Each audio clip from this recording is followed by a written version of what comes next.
정치권 얘기는 국회팀 민지숙 기자와 더 짚어보겠습니다. 이민 기자, 오늘부터 대통령이 다시 청와대로 출근을 합니다. 첫 공식 일정이 궁금한데 공개된 게 있나요? 네, 아직까지 관저 공사가 끝나지 않아서 대통령은 한남동에서 청와대로 출퇴근을 당분하게 됩니다. 첫 공식 일정이 나왔는데요. 참모진들과 티타임을 가진 뒤에 이 지하 벙커라고 불리죠. 대한민국의 위기 상황을 관리하는 국가위기관리센터를 방문할 예정입니다. 이 청와대로의 복귀는 내란과 탄핵 정국에서 국가가 완전히 정상화됐다는 의미를 담고 있는데요. 12.3 비상계엄의 용산시대와의 정치적인 단절을 상징적으로 보여준다는 평가가 나옵니다. 이 청와대 하면 집무실이 따로 분리가 돼 있어서 이 소통이 어렵다는 얘기가 꾸준히 나왔었는데 이재명 정부는 소통을 가장 강조했다고요? 맞습니다. 대통령은 이 청와대 주변 등산로 이 코스 막지 않겠다 이야기했죠. 러닝 또 강아지 산책 코스도 그대로 유지하겠다고 약속을 했습니다. 또 사랑채 오픈 스튜디오를 운영해서 언론과 개인 모두 자유롭게 이용할 수 있게 했습니다. 가장 주목받는 건 아무래도 이 대통령이 참모진 3실장과 한 지붕 아래서 직무를 보게 된다는 건데요. 이 강훈식 비서실장은 대통령이 참모와 가까운 거리에서 국민의 민심을 자꾸 들어야 한다는 인식을 갖고 있었다, 이렇게 설명을 했습니다. 하지만 이 소통만큼 중요한 건 2026년 새해에 당장 해결해야 할 경제 문제들입니다.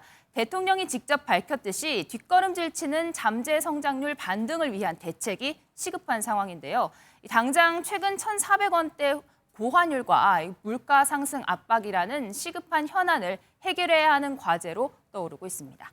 다음으로 파격 인사 얘기도 좀 해보겠습니다. 이해훈 전 의원 기획예산처 장관 후보자로 지명됐는데 이 여야를 떠나서 이 양쪽 모두에서 반발이 나올 것 같습니다. 어떻습니까? 네, 이 기획예산처가요, 정부의 모든 예산을 관리하는 곳간 역할을 맡게 될 것이기 때문입니다. 20년 만에 부활하는 기획예산처 이 장관 자리는 김대중 노무현 전 대통령 대대로 대통령의 최측근 인사가 맡아왔습니다. 그렇게 중요한 자리인 만큼 이번 파격 인사에 대해 여권과 야권 모두에서 반발 기류가 감지되고 있는데요. 당장 국민의힘에선 앞서 보신 대로 국민과 당원을 배신하는 심각한 해당 행위라면서 이 전 의원을 제명한 상태죠.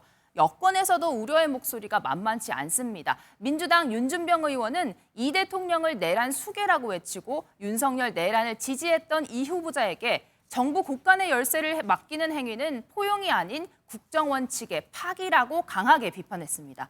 여권의 강성 지지층 여론도 좋지가 않습니다. 온라인 게시판을 보면요, 이번 인사 철회해야 한다, 이해훈 장관 내정에 모욕감을 느낀다와 같은 부정적인 게시글이 연이어 올라오고 있는 상황입니다.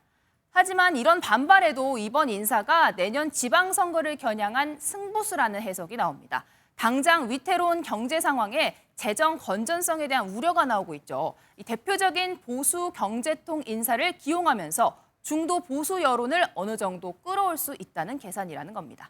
자, 이런 가운데 여권 내부에서는요, 김병기 원내대표를 둘러싼 논란도 일파만파입니다. 거취 표명할까요? 어떻게 보세요? 네, 1일 2일 김병기 논란이란 말이 나올 정도로 연일 의혹이 쏟아지고 있는 상태죠. 국정감사 직전 쿠팡 대표와 호텔 오찬 의혹부터 아내의 동작구 의회 업무 추진비 사적 요용 의혹에 장남의 국정원 업무 대리 수행 논란이 있었습니다. 가족의 지역구 병원 진료 특혜 요구에 이어 보좌진에게 차남의 예비군 훈련 연기를 시켰다는 갑질 의혹까지 이어진 상태입니다. 김 원내대표는 우선 이 대한항공 호텔 숙박과 관련해서는 앞서 여러 차례 밝혔던 것처럼 국민의 눈높이에 맞지 않았던 점 반성하고 성찰하겠다라고 언급할 예정입니다. 다만 이 최근 전직 보좌진들에 의해 커지는 여러 의혹에 대해서는 이 시시비비를 정확히 따져보겠다고 할 전망입니다.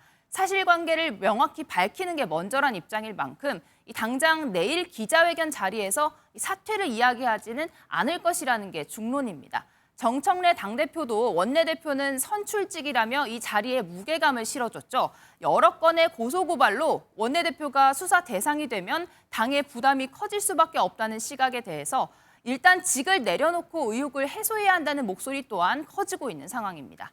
자, 마지막으로 쿠팡도 좀 살펴보겠습니다. 어제 이제 한 달 만에 사과문이 나왔는데 형식도 서면이었고 내용도 좀 맹탕이었습니다. 이 오히려 반발을 키운 것 같은데 좀 어떻습니까? 맞습니다. 어거지로 했다, 그런 사과문이라는 해석이 많은 상황인데요. 여기에 또 김범석 의장 내일과 모레 이틀 동안 예정된 국회 청문회에 불출석 사유서를 내면서 또다시 모습을 드러내지 않을 예정입니다.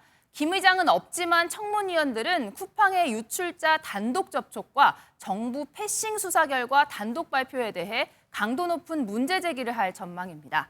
민주당은 다음 강수로 국정조사 카드를 꺼내들 것으로 보이는데요.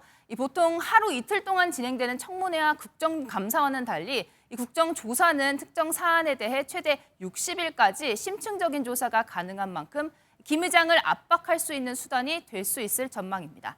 또한 가수 유승준 씨처럼 김범석 의장의 국내 입국을 완전히 막으면서 앞으로 국내 사업을 운영하기 어렵게 만드는 방안도 검토되고 있습니다. 여기까지 듣겠습니다. 지금까지 정치부 민지숙 기자였습니다.